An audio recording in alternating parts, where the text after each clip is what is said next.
17 నెలల కాలంలో 15,000 కోట్ల సాయం అటు కేంద్రం కానీ రాష్ట్రం కానీ సపోర్ట్ చేయటం, ఓవరాల్గా ఉండేటువంటి ఆ కెపాసిటీ యూటిలైజేషన్ని 17 నెలల్లోనే 48% నుంచి 79%ని పెంచడం కూడా జరిగింది. ఒకవైపు 11,440 కోట్ల రూపాయలు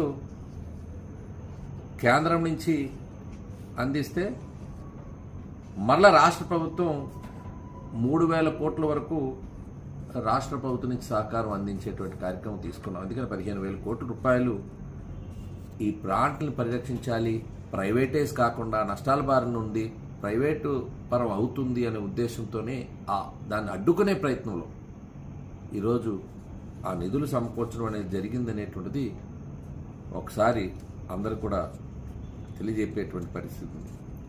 అటు చంద్రబాబు నాయుడు గారు, అటు పవన్ కళ్యాణ్ గారు, డిప్యూటీ సీఎం గారు నిరంతర